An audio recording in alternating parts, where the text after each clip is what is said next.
Buenos días, buenas tardes a todos. A mí me toca explicaros un poquito el mecanismo de acción de estos antisépticos, del gol estándar que es la clorhexidina y el CPC. Permitidme que entre esta slide, quien vio la charla del doctor Rubén León la pasada semana también la compartió. Yo la he querido colocar sobre todo para que seáis conscientes de a qué os enfrentáis cada día los clínicos. Esto es el reino bacteria, representa toda la evolución bacteriana y os he señalado en colores todas las bacterias que hay en boca. Estos son los virus bacterianos que podéis encontrar en boca, lo cual significa que se parecen muy poco las unas a las otras.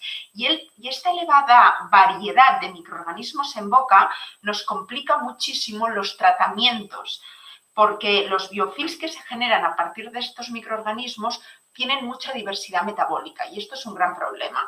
A partir de los primeros momentos de adhesión bacteriana de las bacterias, normalmente son comensales, al esmalte dental o concretamente a la película adquirida, el tema se va complicando, vamos generando biofilms tridimensionales y tenemos un problema, que a medida que profundizamos en el grosor de ese biofilm, cada vez hay menos concentración de oxígeno y esto selecciona el tipo de microorganismos que pueden crecer. De tal manera que en profundidad tenemos microorganismos aerobios facultativos, son los que degradan los azúcares de la dieta y son los responsables de la caries, porque el fruto de la degradación de la dieta son los ácidos orgánicos, ¿de acuerdo?, que inducen la desmineralización. Y en profundidad tenemos microorganismos anaerobios que también se alimentan, pero no se alimentan de la dieta. Normalmente se alimentan de proteínas y estas proteínas las sacan de nuestros tejidos. Por eso los anaerobios son los microorganismos patógenos que van a inducir inflamación, van a inducir respuesta inmune a través de sus factores de virulencia y van a degradar nuestros tejidos. Y vosotros en clínica lo que veis es una inflamación y un sangrado. Entonces, la consecuencia de esto son biofilms como estos. Esto es microscópico, vosotros trabajáis rascando el biofilm, por tanto es macroscópico. La complejidad de estos biofilms es enorme y además el gran problema que tienen es que se recubren de matriz extracelular. Y esto es clave para la supervivencia de un biofilm, porque la matriz extracelular que ellos mismos producen les da mucha resistencia mecánica. Nosotros hablamos, comemos, bebemos y ese biofilm se mantiene. Las fuerzas de cizallamiento de la boca no se eliminan y esto es debido a la matriz extracelular.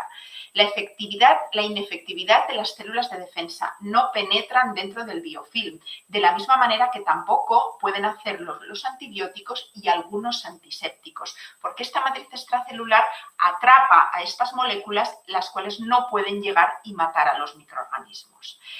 Esto es un ejemplo de lo que os acabo de decir, es un estudio muy antiguo, pero siempre lo coloco para que veáis las diferencias. Esto es una lista de microorganismos orales, muchos de ellos patógenos. Intentaron matarlos, ya sea si crecían en forma de biofilm o bien si crecían en condiciones planctónicas, utilizando tetraciclina o bien amoxicilina o bien clindamicina. Y lo que se vio claramente es que necesitas 60 veces más cantidad de tetraciclina, por ejemplo, para matar a Prevotella intermedia cuando crece en forma de biofilm respecto a cuando crece en forma planctónica. Y este es el gran problema. Por eso, clínicamente, siempre se recomienda primero hacer una desorganización del biofilm con una terapia mecánica y después aplicar antimicrobianos, ya sean antibióticos o bien antisépticos. Y como hoy estamos hablando de antisépticos, no de antibióticos, vamos a definir un poco cuáles son las posibles funciones que pueden tener estos antibióticos en boca. Podemos tener agentes antimicrobianos, los cuales in vitro pueden generar mortalidad bacteriana, pero no tienen por qué funcionar in vivo. Podemos tener agentes que reduzcan la placa o que inhiban su crecimiento. Podemos tener verdaderos agentes antiplaca, en los cuales ya vemos un efecto clínico, sobre todo en la inflamación, es decir, podemos ver que tienen un efecto en el control y en recuperarnos de una gingivitis, porque el tejido blando se desinflama. Podemos tener realmente agentes antigingivitis y agentes antiperiodontitis. Los agentes antiperiodontitis están más cuestionados porque lo que se pretende es el control del biofilm subgingival y esto es extremadamente difícil. En el caso de la clorhexidina, que es el gold estándar, obviamente es un antimicrobiano, es un agente antiplaca y es un agente antigingivitis. Os he colocado algún estudio clínico después para que lo veáis. El espectro de acción es muy, muy amplio, ya os lo ha dicho Alberto. De hecho, los primeros desarrollos eran para cremas de manos antisépticas. Alguien después pensó que quizás se podían utilizar en el mundo de la odontología.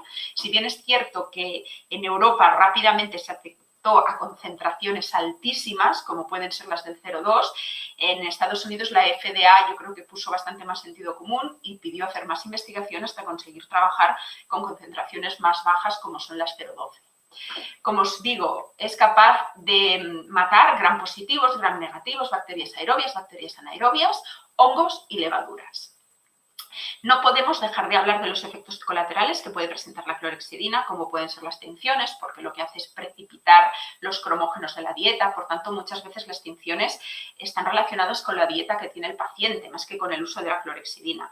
También es cierto que se describe una cierta precipitación del cálculo dental, y esto os lo ha descrito muy bien Alberto, porque cuando la clorhexidina queda adherida sobre nuestro esmalte, es el calcio el que se encarga de ir liberando puntualmente esa clorhexidina.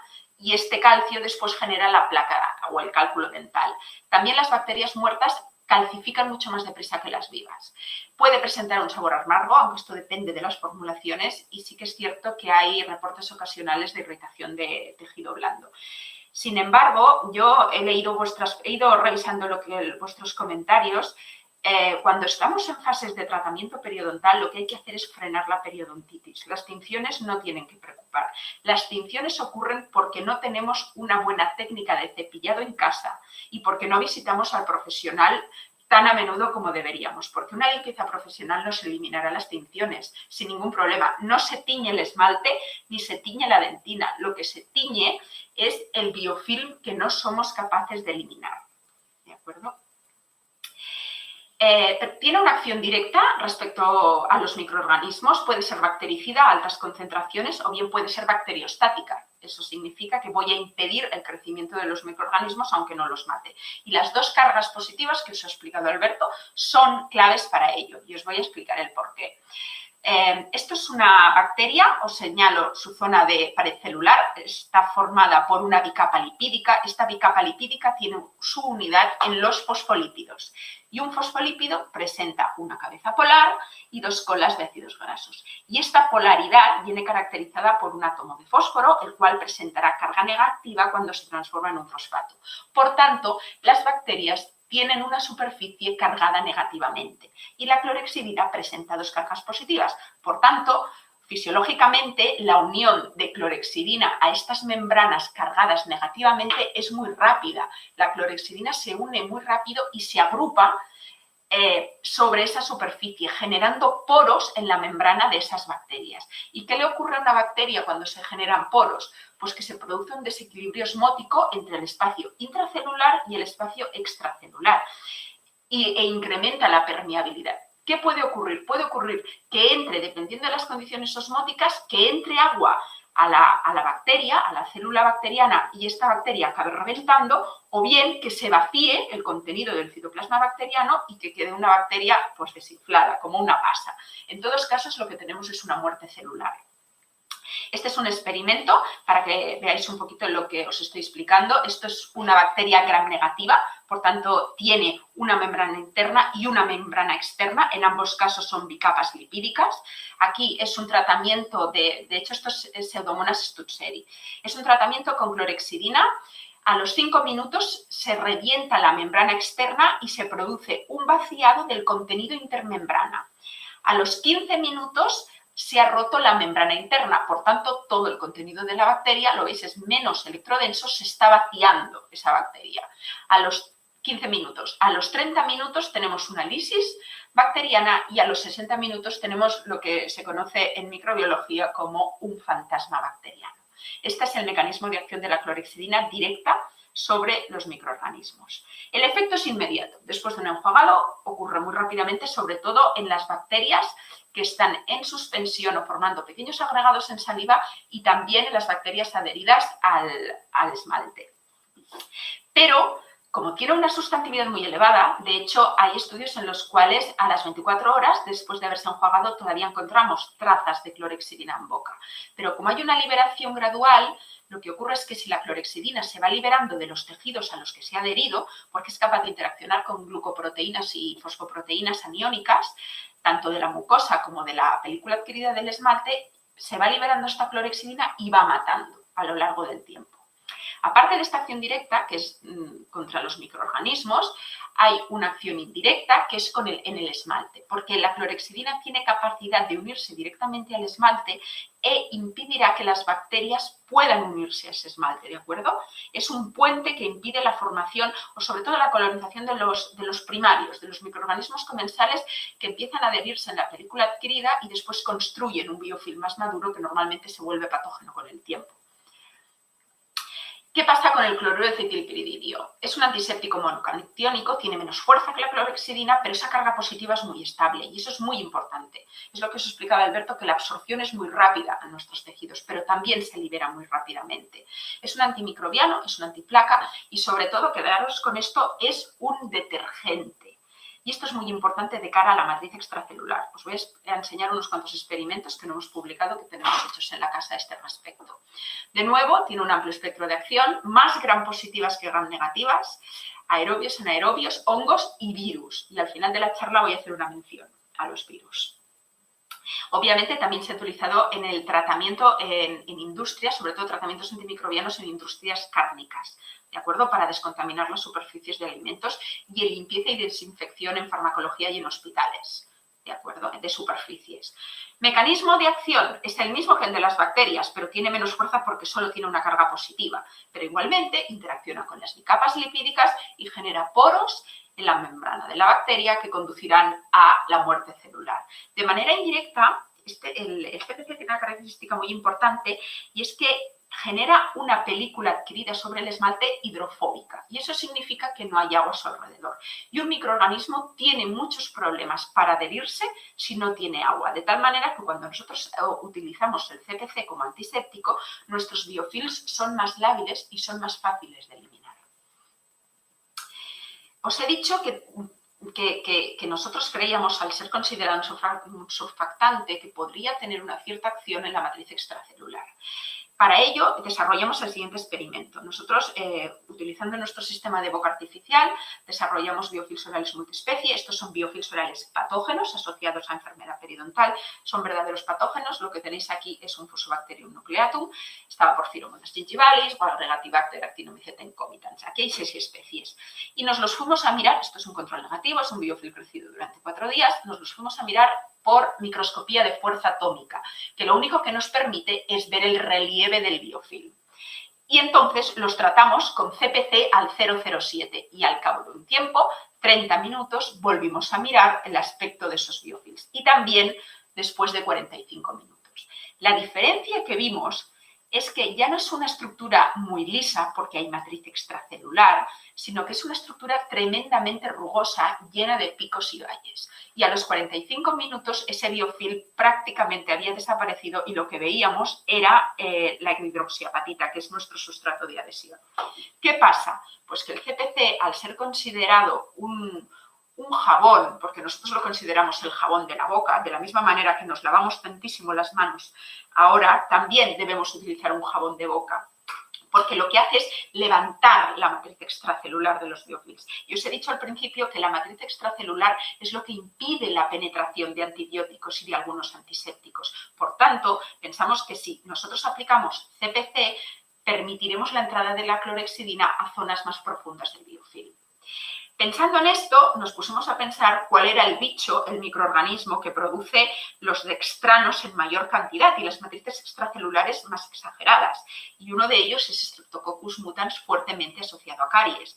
De tal manera que hicimos crecer biofilm monoespecie de Streptococcus mutans. El mutans siempre crece formando estas pelotitas, estas colonias. Esto es microscopía confocal.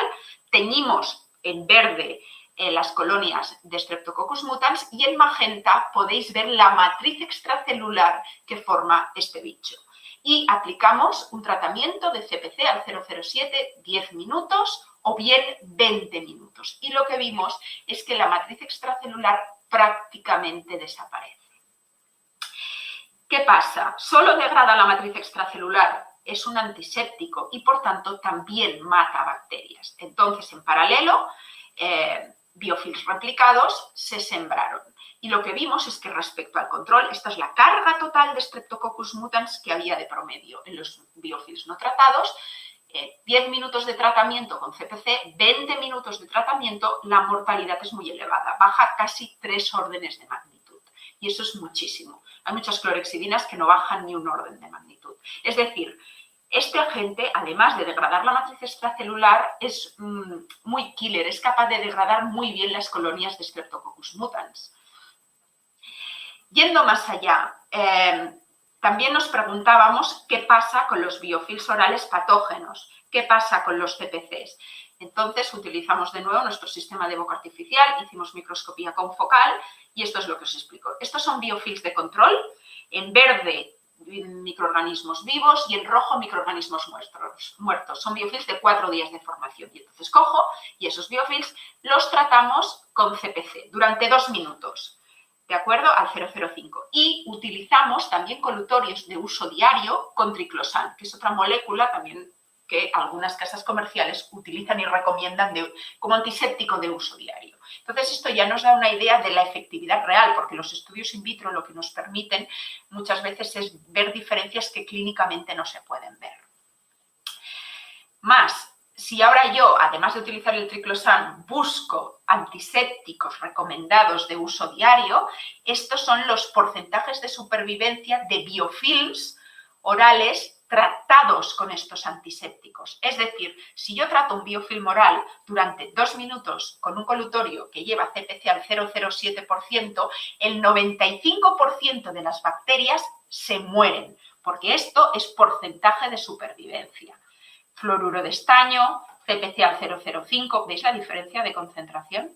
Se nota microbiológicamente. Aceites esenciales y 2 formulaciones de triclosan. Las diferencias son enormes y todas significativas. Clínicamente, que sé que os interesa muchísimo la clínica, esta revisión sistemática hecha a partir de un metaanálisis comparando diferentes estudios que evalúan si realmente el CPC puede ser considerado antiplaca y antigingivitis y como podéis ver claramente sí que puede ser eficaz en la prevención, en el sobrecrecimiento de biofilm oral y también en el control de la inflamación.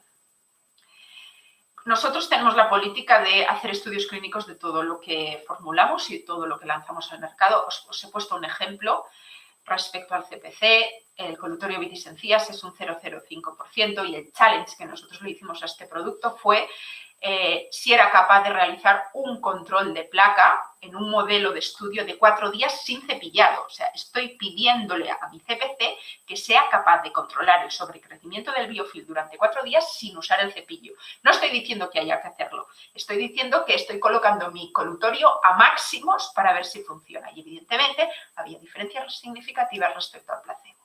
Si nos vamos a concentraciones un poco más altas de CPC, como es el vitis extraforte, que es un 0,07, además de inhibir la formación de placa de novo en un modelo de 3 días, también fue capaz durante 6 meses de controlar la inflamación gingival.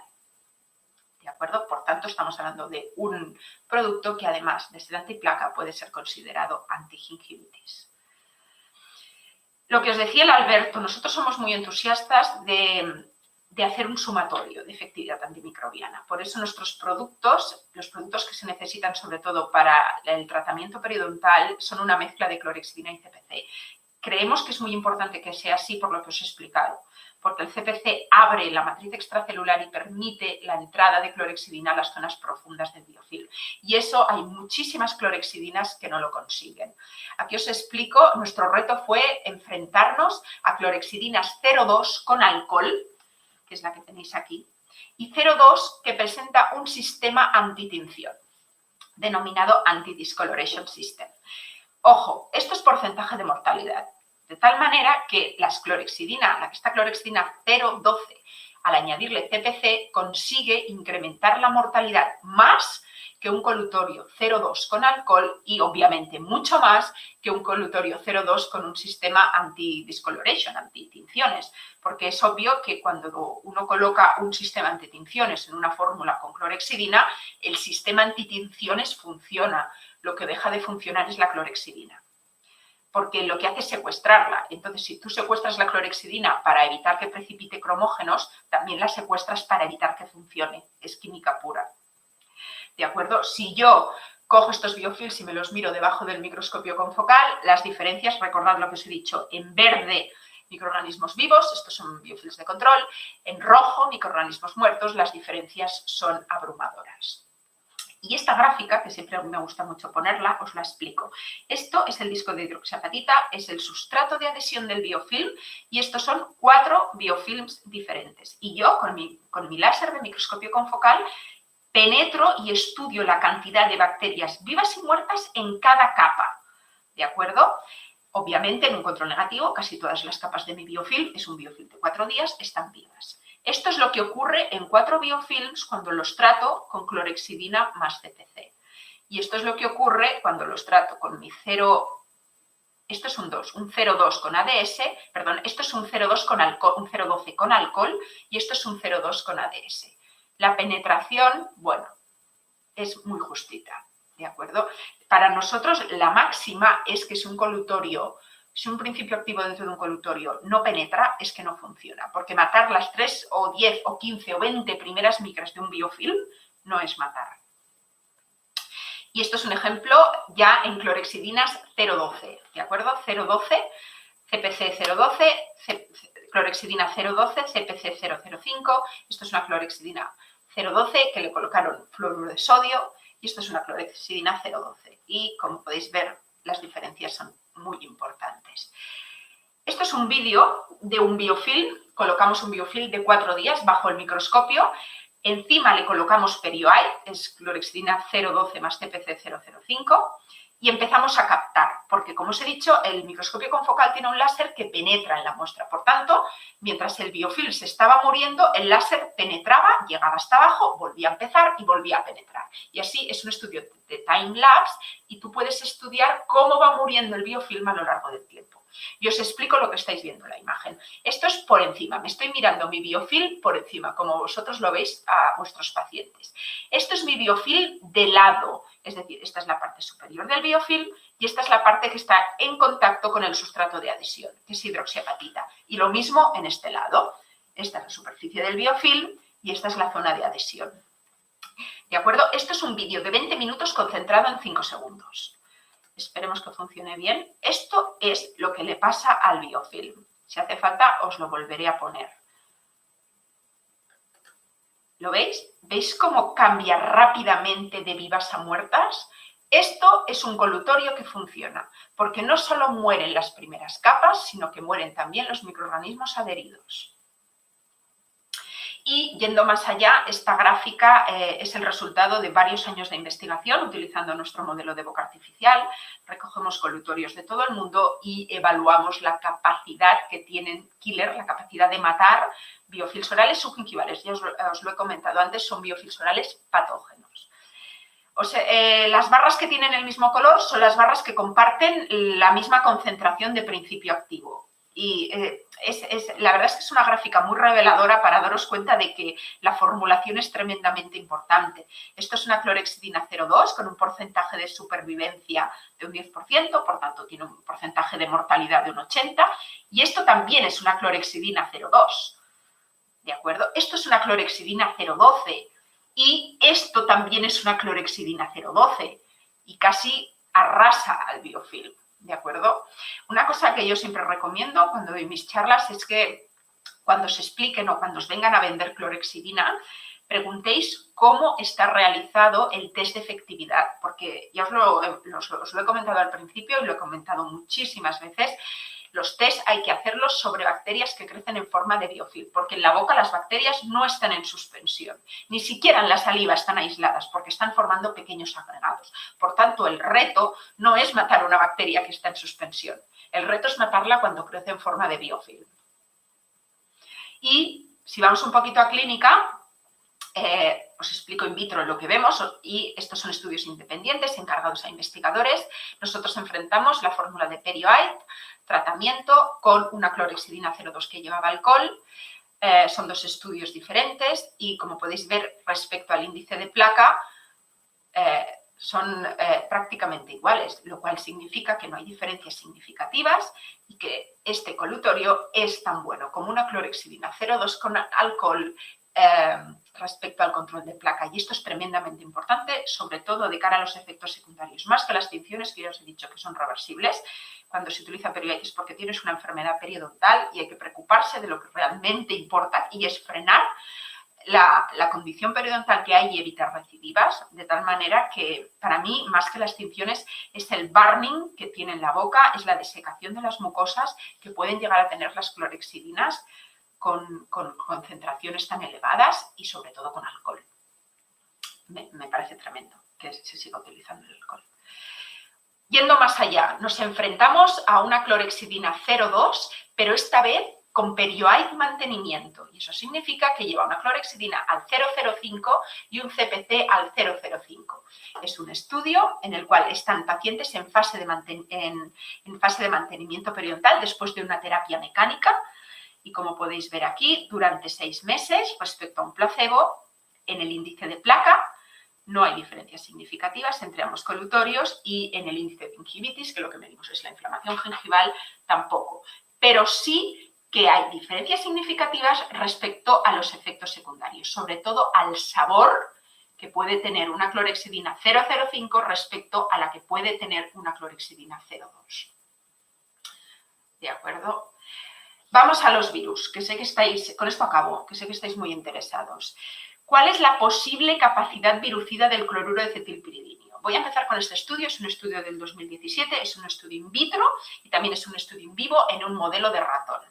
Y los investigadores demuestran 4 premisas. La actividad virucida frente a diferentes cepas de influenza. Los virus influenza son los que desarrollan la gripe. Demuestran que el CPC tiene una rápida degradación del virus, que no se generan resistencias al CPC, y esto es muy importante, y además que es capaz de prevenir y tratar los efectos de la gripe en un modelo de ratón. Y me explico. Estas son los virus, las cepas víricas que probaron, todos son influenzas, pero son diferentes cepas. Incluso 2 cepas de virus resistentes al oseltamivir, que es el tratamiento de elección. ¿De acuerdo? Los rangos de efectividad de dosis, por decirlo de alguna manera, es la dosis letal 50 que utilizamos en modelos de ratón, van del rango de 2 a 17 microgramos, con un promedio de 10, 12,5, dependiendo de la cepa, necesitarás más o menos cantidad para matar al 50% de los viriones.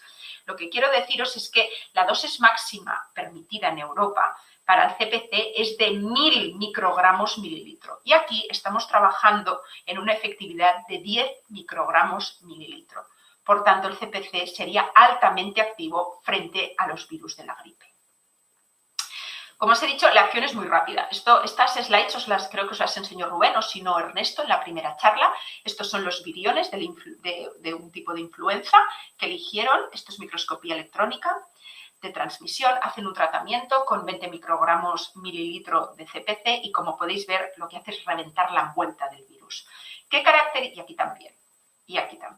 ¿Qué característica tienen los influenza, los virus de esta familia? Que tienen una envuelta que está formada por una bicapa lipídica, la misma que la de las bacterias, obviamente con proteínas diferentes intercaladas, pero es una bicapa lipídica de fosfolípidos, por tanto se entiende perfectamente bien que si el CPC genera poros en la membrana de una bacteria, también pueda generar poros en la envuelta lipídica de un virus, ¿de acuerdo?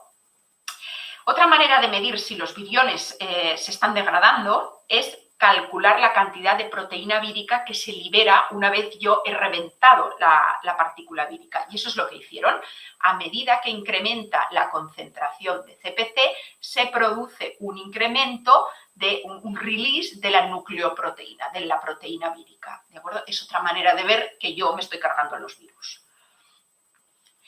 Y terminan con esta, he hecho un copiar y pegar directo de esta frase, a mí me parece tremendamente importante. Lo que dicen es que es probable que el CPC también pueda tener una actividad sustancial o importante en otros virus con envuelta, y eso es clave, tales como respiratorio sincitial, los parainfluenza y los coronavirus. ¿De acuerdo? Y aquí os he puesto unas fotitos de estos bichos para que os deis cuenta de lo que estamos hablando. Este es el influenza del que estamos hablando, esta es la envuelta que tiene de bicapa lipídica con todas las proteínas que se intercalan en esta bicapa lipídica. Este es el SARS-CoV-2, es un ejemplo de coronavirus que también tiene envuelta formada por una bicapa lipídica, lo mismo el virus de la hepatitis B y lo mismo el respiratorio sincitial. Y esto es clave para que la molécula de CPC funcione y podamos extrapolar su funcionalidad al resto de virus con envuelta. ¿De acuerdo? Nosotros estamos siguiendo muy de cerca todo lo que está pasando y estamos muy entusiasmados con las publicaciones que van apareciendo porque es un goteo diario respecto a lo que puede hacer el CPC con estos virus. Por suerte, sin que hubiese desgraciadamente explotado el SARS-CoV-2, el año pasado se hizo un estudio en el cual estos investigadores en un high throughput screening lo que buscaban eran diferentes moléculas capaces de inhibir a los coronavirus. Entonces trabajaron con 4 coronavirus diferentes y el CPC no quedó en una posición nada mal. Como podéis ver, es altamente efectivo, sobre todo con el MERS. Lo que ocurre es que estas envueltas no todas son igual de robustas en los coronavirus, por tanto puede haber coronavirus más susceptibles que otros a todos estos componentes. Y este es el estudio clínico que existe actualmente utilizando un spray oral con CPC al 0,1%.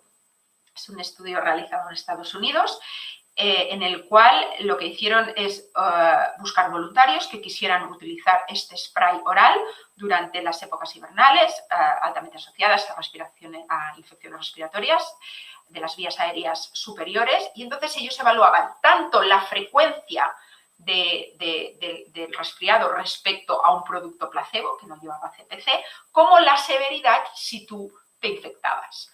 Y como podéis ver, diferencias significativas muy importantes, tanto en la tos, como pueden ser también en el moqueo nasal, como pueden ser en el dolor de garganta, tanto en la frecuencia de esta sintomatología como en la severidad. Y eso nos está diciendo que el CPC podría tener un efecto preventivo respecto a las infecciones. Infecciones de vías aéreas superiores por coronavirus y no por coronavirus. Y con esta slide termino porque a mí esta me parece muy importante. Estamos hablando de la posible acción del CPC en virus con envuelta. ¿Qué pasa con los virus que no tienen envuelta? Los virus que no tienen envuelta, su envuelta es una cápside proteica. ¿Ese CPC es capaz de actuar frente a esas proteínas que generan la cápside? Este es un estudio muy importante, muy reciente, del año pasado. Estos investigadores lo que hicieron fue construir cápsides. Esto no es un virus, ¿de acuerdo? Supongo que por seguridad ellos únicamente construyeron la cápside del virus. Esto es una envuelta proteica. Aquí no hay bicapa lipídica. Y por estudios in silico, por modelos de ordenador, esta es la proteína que se ensamblaría para generar la cápside y aquí el CPC encaja perfectamente. Y a partir de aquí hicieron este estudio en el cual trataron estas cápsides con CPC y lo que ven es que estas cápsides también revientan, ¿de acuerdo? También se degradan estas cápsides y seguramente en el momento en que el virión intenta recomponerse para generar la partícula vírica, sería imposible que eso pasara si el CPC está de por medio, ¿de acuerdo? Esta es mi última slide. Para nosotros, los investigadores de Dentite, sienta un precedente muy importante, nos abre de esperanza respecto a esta molécula y respecto al desarrollo de productos con CPC para, sobre todo, la prevención de infecciones de vías respiratorias, ya sea por coronavirus o no.